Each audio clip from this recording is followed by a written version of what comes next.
This happened just this summer. My best friend Jonah and I are both in college and are outdoorsy kind of people. We'd go on hikes and sometimes camping when we had the chance. So this year, when classes were out for summer, we made plans to go camping by a lake that was a couple hours from us now. It's fair to say we weren't experts at camping, but we also were not clueless.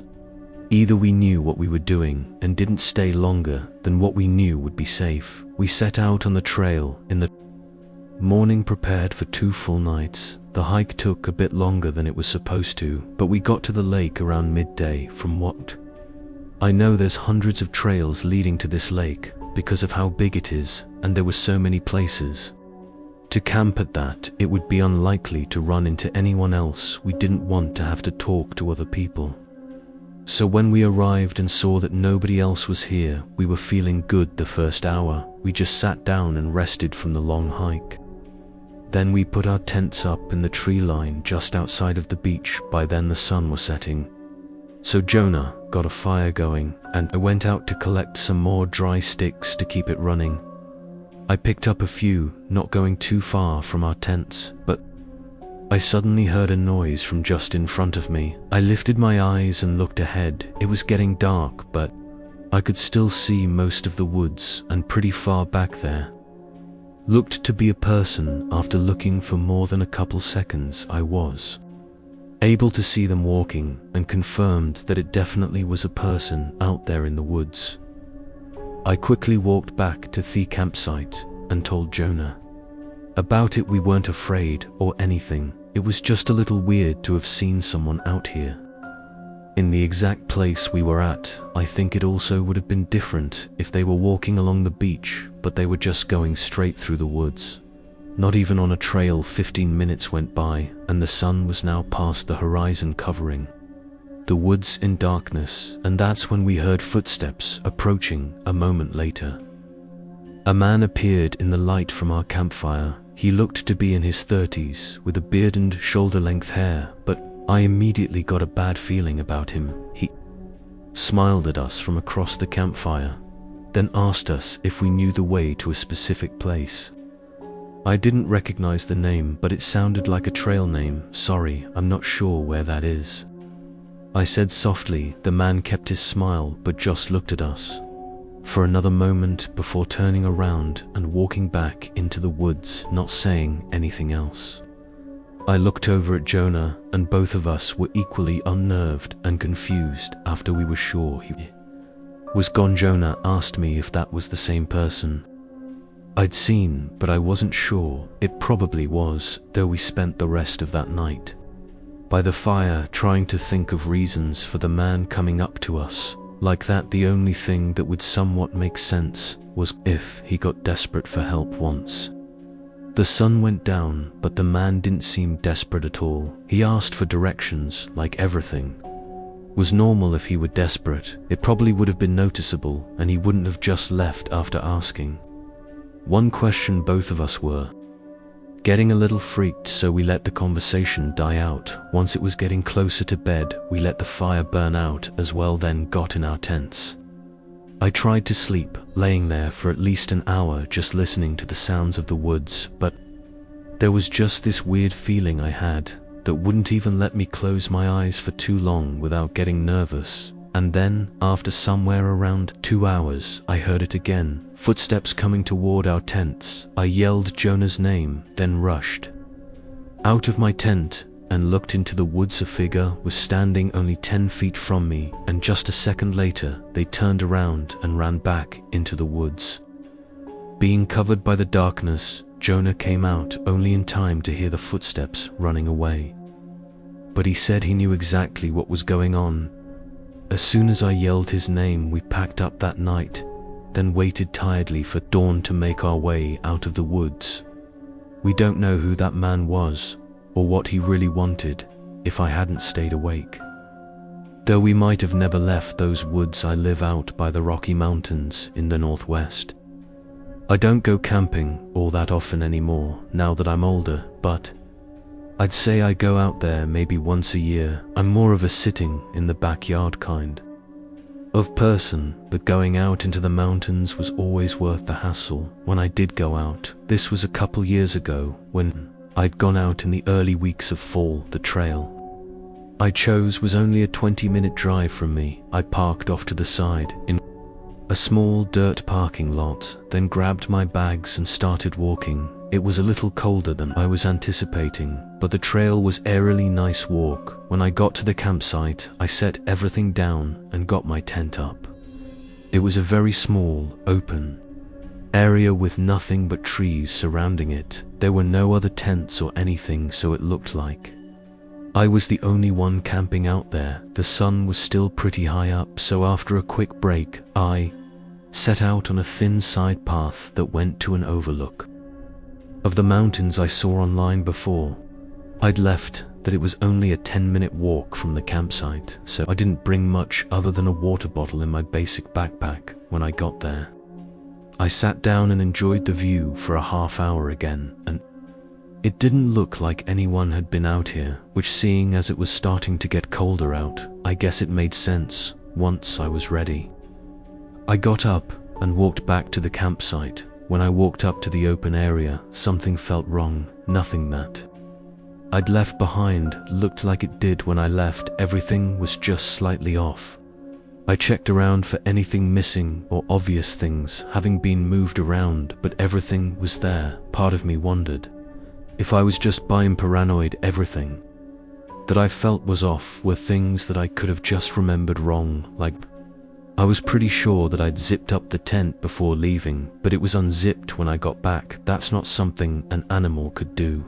And there were no other signs of people having come by, so the obvious answer would be that I just didn't zip up the tent before leaving, even though I thought I'd remember doing it. I tried to relax, putting my chair up and moving some stones around to make a fire pit. As the sun was going down and the cold was setting in, I warmed up some water to make some tea with, and just kind of sat there in my own thoughts.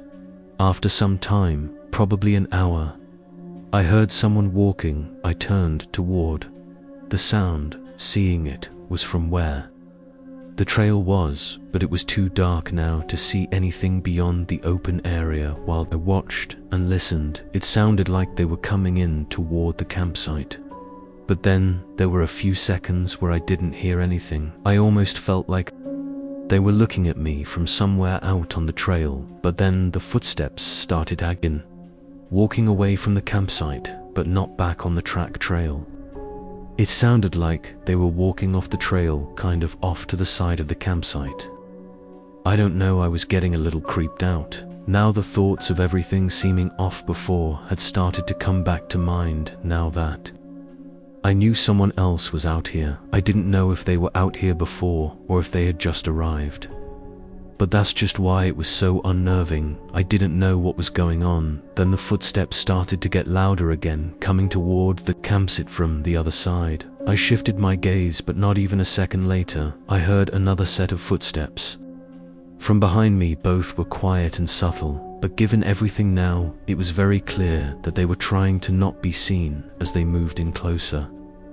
I quickly unzipped my bag and pulled out my handgun that I had only for desperate needs. I stood up and held it toward the trees where I could hear one of them approaching from. I didn't say anything, afraid to show the fear in my voice, but I knew they could see me in the light from the campfire, and I was just hoping that the gun would be enough to make them second guess whatever they were trying. It went quiet, both footsteps stopping.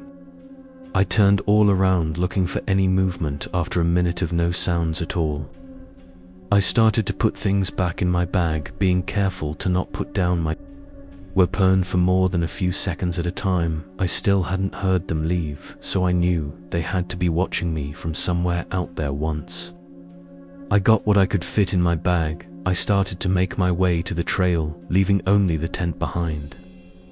From what I could hear, they didn't follow me out. Once I got a decent distance away, I turned on my flashlight and made it the rest of the way to my car. To sum it up, the police were useless in this kind of scenario. Whoever the two people were that were out there had never shown themselves or really did anything at all. Don't get me wrong, it was very obvious they were planning something horrible, but there wasn't enough to go off of. But after my encounter and seeing a lot of these situations happen to others as well, I don't think I'll ever be going out there on my own again.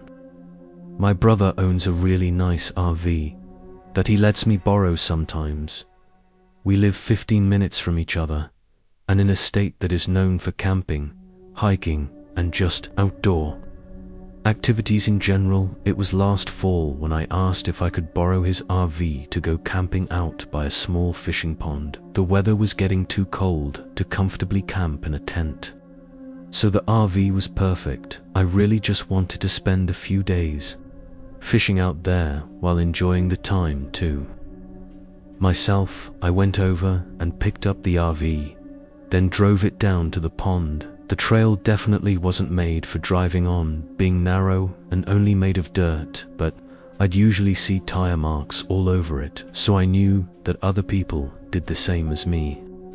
This time though, the trail was clear of any other vehicles, and when I got to the pond, there was nobody else around.